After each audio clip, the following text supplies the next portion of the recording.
우리 하나님 말씀 같이 볼까요? 민수기서 15장 37절에서 41절입니다.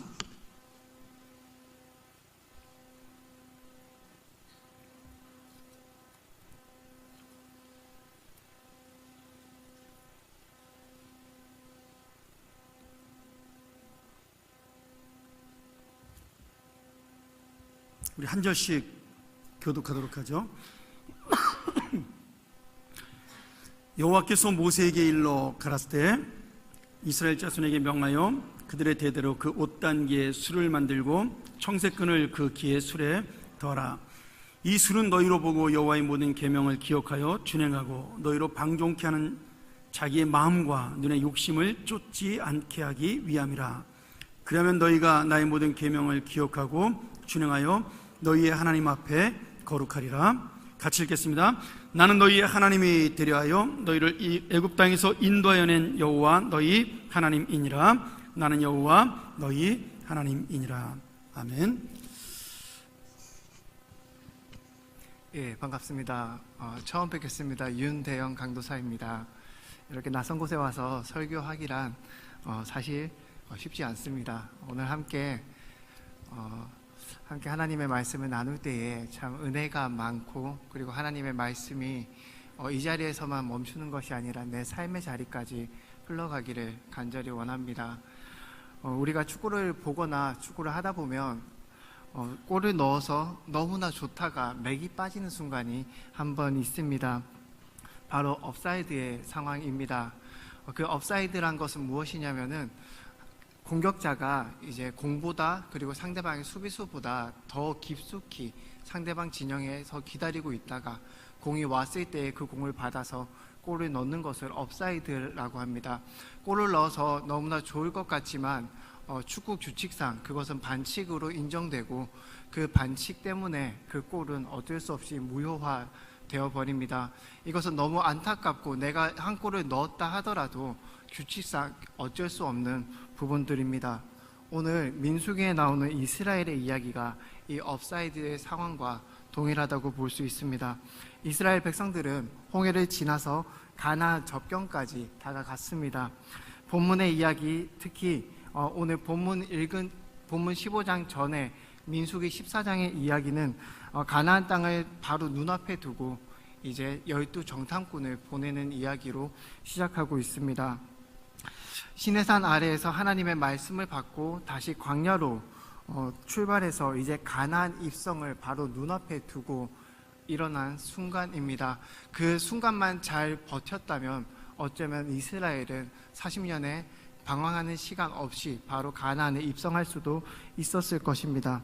하지만 오늘 가나안 사건은, 가나안 눈앞에 둔 그 12정탐꾼의 사건은 가나안의 입성을 40년이나 뒤로 미루게 되는 직접적인 원인이 되는 사건입니다. 하나님께서는 430년 만에 이스라엘을 애굽에서 출애굽시키셨습니다. 그 이유는 하나였습니다. 창세기 13장에서 이야기했던 하나님의 아브라함에게 내가 가나안 땅을 너에게 주리라고 약속했던 그 하나님의 약속, 그 이스라엘 백성들 사이에서 흐르는 그 하나님의 언약, 그 이유 하나 때문에 하나님은 그 이스라엘 백성들을 430년 만에 출애굽시켜 주셨습니다. 하나님께서는 이스라엘을 잃어버리지 않으시고 기억하셔서 광야로 이끌었고, 그곳에서 하나님의 율법을 제정해 주었습니다. 어느 정도 준비가 되어서 이제 그 광야를 지나기 시작했고, 가나안 그 바로 접경까지 왔습니다. 그래서 각 지파별로 한 명씩 뽑아서 12 그 정탐꾼을 그 가나안 땅으로 보내게 되어집니다. 그들에게 명하여서 성벽이 있는지 없는지, 그곳 사람들이 무엇을 먹고 마시는지, 그곳 사람들은 어떠한 사람들이고 어떠한 무기를 사용하는지 등등 많은 것들을 정탐하고 오라고 보내었습니다. 이때에 한 가지 문제가 생깁니다. 그 가나안으로 정탐을 하러 갔던 그 12정탐꾼 중에 10명의 정탐꾼이 그 하나님의 말씀을 바라본 것이 아니라 가나안의 현실을 바라보았습니다. 현실 앞에서 그 아낙 자손들을 보았을 때에 그들은 거인 같고 이스라엘 백성은 메뚜기 같다라는 고백을 했습니다. 하나님의 말씀보다 가나안을 내가 이스라엘 너희에게 주리라라고 약속하셨던 그 하나님의 말씀보다는 그 현실적 두려움, 아낙 자손 앞에 선 이스라엘의 현실적 두려움이 먼저 앞서게 되었습니다. 그래서 40일간의 정탐을 끝내고 돌아온 12정탐꾼들 중에서 갈렙과 여호수아를 제외한 나머지 10명의 정탐꾼들은 우리는 그곳에 가서 점령 못해 라는 이야기를 합니다. 이스라엘 백성들에게 아낙 자손들은 큰 거인과 같아서 우리가 그 땅을 취할 수 없을 것이라고 여의 정탐꾼은 이스라엘 백성들에게 이야기합니다. 이에 이스라엘 백성들은 소리를 높여 지르고 밤새 통곡합니다. 하나님 앞에서, 모세 앞에서 이렇게 우리를 망하게 할 거였으면 왜 출애굽시켰냐? 우리를 가나안 땅으로 이끌지 못할 거였으면 왜 우리를 여기까지 이렇게 끌고 와서 이곳에서 우리를 죽게 하느냐라는 그러한 원망을 합니다. 이러한 원망은 하나님이 보시기에 하나님 스스로를 멸시하는 그러한 모습이었습니다. 하나님께서는 분명히 이스라엘 백성들에게 내가 가나안 땅을 너희에게 주겠다라고 약속을 했는데도 불구하고 믿지 못하고 하나님을 원망하는 그 모습은 바로 하나님 자신을 멸시하는 모습과 같이 보였을 것입니다. 이스라엘에 대한 하나님의 분노가 임계점을 넘어서 이제 하나님께서 이스라엘에게 이야기하십니다. 너희들이 보았던 그 40일간의 기간을 내가 하루에 1년으로 계산해서 40년 동안 너희를 광야에서 보내도록 하겠다. 그리고 한 가지 더 말씀하시기를 20세 넘은 이스라엘 백성들은 결단코 가나안을 보지 못하고 광야에서 죽을 것이라고 하나님께서는 말씀하셨습니다. 오늘 우리가 읽은 본문 말씀 민수기 15장은 이러한 사건들이 있은 이후에 시작되는 하나님의 말씀입니다. 모든 사건들이 일단락되었을 때에 하나님께서 이스라엘 백성들에게 말씀하시는 첫 장면이 어떻게 시작되냐면 제가 읽어드리겠습니다. 민수기 15장 1절에서 2절입니다. 여호와께서 모세에게 말씀하여 이르시되 이스라엘 자손에게 말하여 그들에게 이르라. 너희는 내가 주어 살게 한 땅에 들어가서, 이렇게 하나님께서 그 백성들에게 이야기하십니다. 분명히 민수기 15장 2절에서는 너희는 내가 주어 살게 할 땅에 들어가서라고 말씀하십니다. 15장의 바로 앞장인 14장 그 모습만 보더라도 하나님의 말씀, 그 하나님의 말씀을 믿지 못했던 이스라엘에 대한 하나님의 분노의 모습이 너무나도 잘 나타나고 있습니다. 하지만 바로 그 다음 장인 15장은 마치 그런 일이 없었던 것처럼 너희는 내가 그곳에 들어가게 할 그 땅에 들어가서 라는 이야기로 시작합니다. 이스라엘은 실패와 반역 그리고 죄악 속에서 죄악에 있었고 하나님은 그들을 멸하시려고 하셨습니다. 하지만 오늘 15장은 여전히 하나님의 신실하심을 보여주고 있죠. 이 14장과 15장의 간극 사이에서 우리는 의아할 수도 있습니다. 하나님께서 그러면 왜 그들을 그렇게 멸하시려 했고 그들을 벌하셨을까? 어차피 가나안 땅으로 들어가게 해주실 하나님이셨다면은 왜 그 20살 넘은 이스라엘 백성들에게 있어서는 그 땅을 못 보게 하셨을까? 하나님은 약간 이상한 거 아니야? 이런 의구심이 생길 수도 있습니다. 이 의구심에 대해서는 우리가 한 가지 생각해야 될 게 있는데 무엇이냐면 이스라엘 백성들의 정체성입니다. 이스라엘이 어떠한 나라가 되어야 하는지에 대한 생각들을 우리는 해보아야 합니다. 이스라엘의 목적은, 그 존재의 목적은 단지 가나안 땅에 들어가서 내가 가나안을 밟았다, 내가 가나안을 정복했다, 이것만이 이스라엘의 목적이 아니었습니다. 그것보다 더 중요한 한 가지가 있었죠. 무엇이냐면 그 이스라엘이 그 가나안을 누구와 함께 어떻게 들어갔는지가 이스라엘에게 있어서는 더욱 중요했던 것입니다. 하나님께서는 아브라함과 언약을 맺으시고 그 언약은 결코 떠나지 않는 신실함으로 이스라엘과 함께 하십니다. 아브라함에게 있어서는 내가 너의 상급이고 내가 너의 방패라는 표현으로 내가 너와 함께 한다는 것을 표현하셨고, 그리고 요셉에게는 내가 너와 함께함으로 요셉이 항상 만사 형통하더라. 이러한 표현으로 하나님의 언약의 지속성을 계속해서 보여주고 있었습니다. 즉 이스라엘은 가나안 땅에 들어가는 것만이 그들의 목적이 아니었습니다.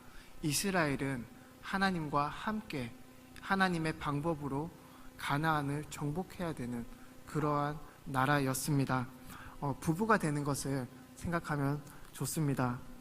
저도 이제 결혼을 한 지 한 5개월 정도 됐습니다. 많이 행복해요. 우리가 결혼을 생각하면 이스라엘과 하나님의 관계가 조금 더 잘 이해될 것이라 생각합니다. 우리는 결혼을 하면 평생 그 사람과 함께 살아가게 됩니다. 이때 함께 살아가는 목적을 이 사람과 내가 결혼을 하게 된다면 더 좋은 집에서 살 수 있을 거야. 이 사람과 결혼을 하게 된다면 지금보다 조금 더 나은 형편에서 살 수 있겠지? 이 사람과 결혼을 하게 된다면 지금보다 더 많은 돈을 내가 쓸 수 있을 거야. 이러한 생각만으로 우리가 결혼을 한다면 참으로 마냥 행복하지는 않을 것입니다. 만약 정말 그 생각만으로 결혼을 했다면 그곳에 참 사랑이 있기란 너무나도 어렵습니다. 부부가 되는 목적은 함께 살아가기 위함입니다. 이 부부가 함께 살아간다라는 것을 이야기를 할 때에 24시간 매 1분 1초를 그 내 배우자와 함께 있는 그 순간들 그것만을 가지고 함께 살아간다고 우리는 하지 않습니다. 때때로 형편에 따라서 주말 부부를 할 경우도 있고요. 때때로 형편에 따라서 조금은 더 멀리 기러기 가족 이렇게도 가족이 형성될 수도 있습니다. 부부가 함께 살아간다는 것은 무엇이냐면 내가 어떠한 것을 결정할 그때에 내가 나만을 생각하고 내 것만을 취하면서 어떠한 순간들을 결정하는 것이 아니라 내가 한 가지 선택할 때에 내 배우자와 함께 상의하고 내 배우자를 함께 생각하는 것, 내 결정에 대한 부분들과 동시에 내 배우자의 의견과 내 배우자에 대해서 함께 고민하며 선택하는 것, 그것을 두고 함께 살아간다고 우리는 이야기할 수 있습니다. 저도 결혼을 하고 나서 가장 많이 변한 게 무엇이냐라고 한다면 집에 들어갔더니 누가 있어요. 너무 행복한 일이긴 합니다. 근데 제가 요즘에 가장 느꼈던 것은 무엇이냐면 어떠한 것을 선택할 때에 나 혼자 선택할 수 없었다는 것입니다. 그것을 두고 우리는 부부가 함께 살아간다고 이야기를 할 수 있습니다. 하나님께서 이스라엘에게 원하셨던 관계도 동일합니다. 그렇기 때문에 하나님께서 이스라엘에게 원하셨던 것은 단지 너희가 그 땅만을 정복해라 이것이 아니라 그 땅을 누구와 함께 가느냐, 어떠한 방법으로 들어가느냐가 하나님의 입장에서 더욱더 중요했습니다. 이스라엘이 행진할 때의 모습 또한 언약궤가 먼저 가고 그 뒤를 이스라엘 민족들이 따라가는 그러한 형태를 취하고 있습니다. 하나님의 말씀보다 그 이스라엘의 생각이 먼저 앞서서는 안 되고 하나님의 언약이나 하나님의 마음보다 그 사람의 현실적 생각이 먼저 앞서서는 안 되었던 것입니다. 하나님께서는 그래서 그 12정탐꾼 중에서 10정탐꾼의 그 고백을 매우 싫어하셨고 그 고백 앞에서 이스라엘을 멸하시려 하셨던 하나님이었습니다. 그리고 그 인도하시기 위해서 다시 한번 하나님께서 이스라엘에게 언약을 제정하고 한 번 더 말씀하시는 그 모습이 우리가 읽은 민수기 15장의 내용입니다.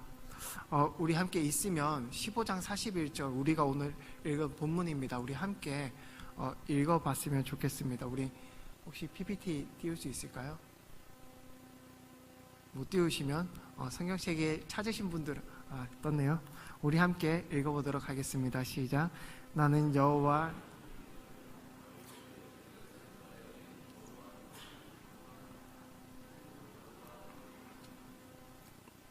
아멘. 이러한 마음의 표현이 오늘 읽은 본문에서 나타나는 율법의 마음입니다. 드디어 이제 오늘 본문 이야기를 시작합니다. 오늘 읽은 우리 말씀은, 오늘 본문은 이스라엘의 의복에 대한 율법입니다. 하나님께서 이스라엘 의복조차도 마음대로 입으라라고 이야기하지 않으시고, 하나님께서 그들에게 제정하신 법대로 하나님께서 그들에게 주신 그 규칙, 율법대로 입으라고 이야기합니다. 이 술, 그 의복에 대해서 이야기를 할 때에 너희는 술을 달라고 이야기하는데, 이 술의 의미는 이렇습니다. 이 술은 너희가 보고 여호와의 모든 계명을 기억하여 준행하고 너희를 방종하게 하는 자신의 마음과 눈의 욕심을 따라 음행하지 않게 하기 위함이라. 하나님께서 그들에게 의복까지 다시 한번 율법을 제정해 주신 이유는 무엇이냐면, 너희들이 더 이상은 음행하지 않기를 바라는 하나님의 마음입니다.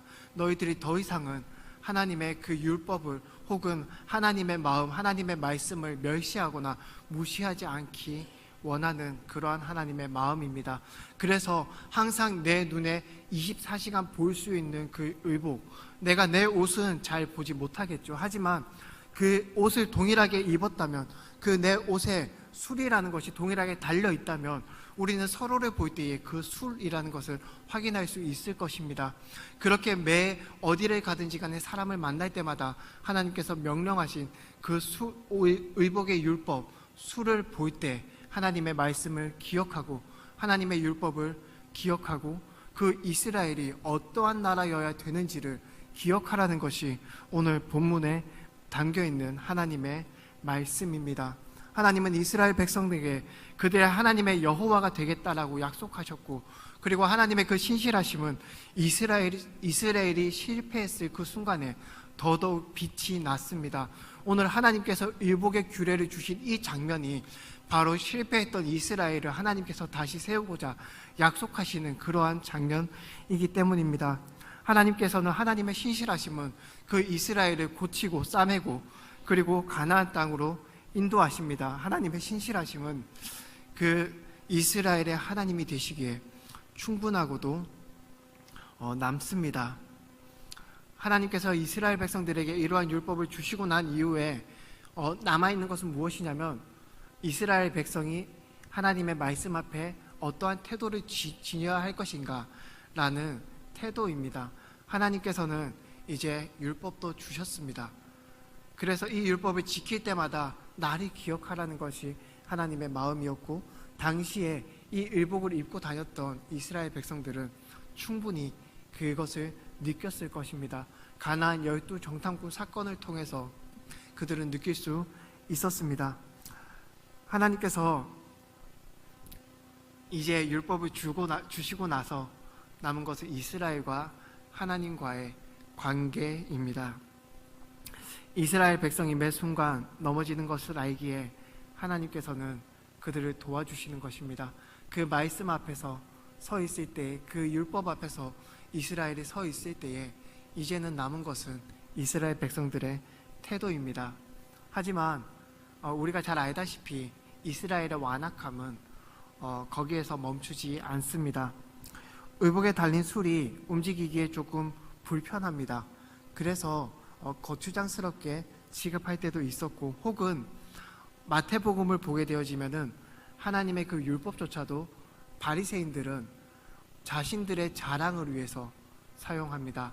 그래서 그 마태복음에서 나타나기를 23장 5절인데 그곳에 보면은 바리새인들이 자신의 신앙생활을 보이기 위해서 내가 하나님 앞에서 얼마나 이 율법을 잘 지키는지 봐라, 하나님의 그 마음을 기억하지 않고 그 율법을 바꿔서 내 좋은 대로 해석하는 것이죠. 내 술이 얼마나 긴지 봐라, 내 신앙이 얼마나 좋은지 봐라, 나는 너보다 더 신앙이 좋다라는 그러한 의도로 그 술의 길이를 조정합니다. 그렇게 이스라엘 백성은 하나님의 율법, 하나님께서는 실패의 순간에 다시 세우고자 했던, 그래서 주었던 그 율법을 이스라엘 백성은 그렇게 보여주고 그러한 태도를 보여주고 있습니다. 사실 이 태도는 현 시대를 살아가는, 하나님의 말씀 앞에서 현실을 살아가고 너무나 힘겨운 내 현실을 살아가는 우리의 모습과도 동일하지 않을까라는 생각을 하였습니다. 우리 역시도 하나님의 말씀이 내 삶에 적용될 때에, 하나님의 말씀이 내 앞에 놓여져 있을 때에, 말씀이 내가 가야 할 길에 가르쳐 준다 하더라도 그것을 싫어하거나 거추장스러워하거나 하나님 현실적으로 이것은 불가능합니다, 이건 2000년 전에 이스라엘의 이야기입니다라는 그러한 마음으로 하나님의 말씀을 무시하는 우리의 모습이 아닐까라는 생각을 했습니다. 우리 역시도, 아니 저 역시도 하나님의 말씀을 때로는 이렇게 제 자랑으로 이야기할 때도 있었고요. 그 하나님의 말씀 앞에 나의 현실을 놓고 순종하지 못할 때도 너무 많이 있었습니다. 또한 하나님이 거룩하니 너희도 거룩하라는 그 하나님의 말씀 앞에 모든 하나님의 말씀을 기억하고 지키는 것을 재미없는 것, 고리타분한 것으로 생각할 때가 많이 있습니다. 사실입니다. 불타는 금요일에 제 설교를 듣는 것보다 홍대나 이태원에서 노는 것이 더 확실하게 재밌습니다. 제가 장담할 수 있습니다. 혹은 금요일이니까 가족들과 분위기 좋은 식당에서 식사를 하거나 아니면 여행을 갈 수도 있습니다. 그 거룩이라는 단어는 우리에게 꽉 막힌 느낌을 주는 것은 사실입니다. 왠지 거룩하게 살면 너무 티나는 것 같고 세상에서 모나는 것 같습니다. 재미없는 사람 같습니다. 혹은 거룩하게 살면 세상과 구분될 것 같은, 세상이 나의 것이 되어지지 않을 것 같은 그런 두려움 때문에 하나님의 말씀을 알면서도 회피하는 경우가 간혹 우리의 삶에 나타날 때가 있습니다. 이렇게 생각하는 것은 그 거룩이라는 단어 속에 담긴 하나님의 마음을 생각하지 못했기 때문입니다. 거룩이라는 단어에 담긴 하나님의 마음은, 그리고 하나님의 율법에 담긴 하나님의 마음은 하나님의 신실하심과 내가 너희를 다시 한번 가나안으로 이끌겠다는 하나님의 약속, 하나님의 사랑입니다. 그래서 사도 바울은 로마서 7장에서 율법은 신령한 줄 알거니와 나는 육신에 속하여서 죄 아래 팔렸다고 그렇게 이야기하는 것입니다. 주 안에서 사랑하는 우리 평안교회 성도 여러분들, 우리는 하나님의 말씀 앞에서 순종하며 살아가야 합니다. 혹시나 우리가 하나님 앞에서, 그 말씀 앞에서 실패하고 무너질 때가 있습니다. 그때는 하나님께서 우리를 다시 일으키고 붙잡으시리라 생각합니다. 이스라엘 백성이 자신의 눈의 욕심을 따라서 행하고자 할 때에, 자신의 마음의 욕심에 따라 행하고자 할 때에 그들에게 가장 많이 보였던 것이 바로 오늘 읽은 그들이 입은 의복에 달린 술이라는 것이었습니다. 그리고 그들은 그것을 볼 때에 하나님의 사랑을, 하나님의 신실하심을, 하나님의 인내를 기억해야 했습니다. 만일 누군가가 이 시대에 그 술과 같은 것이 무엇입니까? 라고 물어본다면 저는 여러분들에게 지체 없이 하나님의 말씀인 성경과 그리고 그 하나님의 말씀이 가르치고 있는 예수 그리스도다라고 저는 여러분들에게 이야기할 것입니다. 말씀 안에 담긴 하나님의 신실함을 여러분들은 기억하고 따르십시오. 그리고 그 말씀에 나타나고 있는 예수 그리스도의 사랑과 예수 그리스도의 삶을 보고 그 길을 따라가십시오. 하나님의 말씀 앞에서 민감하게 반응하십시오. 그리고 그대로 순종하십시오. 하나님의 나라는 하나님의 말씀이 현실에서 지체 없이 이루어지는 그 나라가 하나님의 나라임을 함께 믿기를 간절히 원합니다.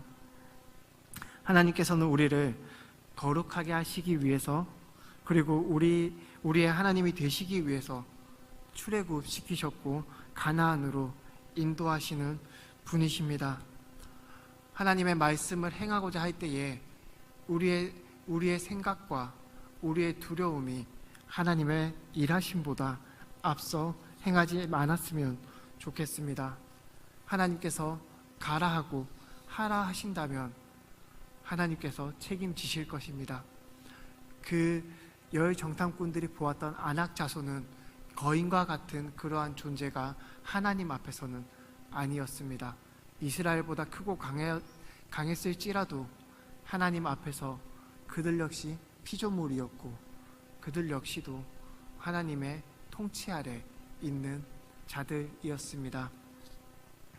사랑하는 우리 성도 여러분들, 온전히 하나님께 우리의 삶을 맡기고 하나님의 말씀 앞에 순종하며 살아갑시다.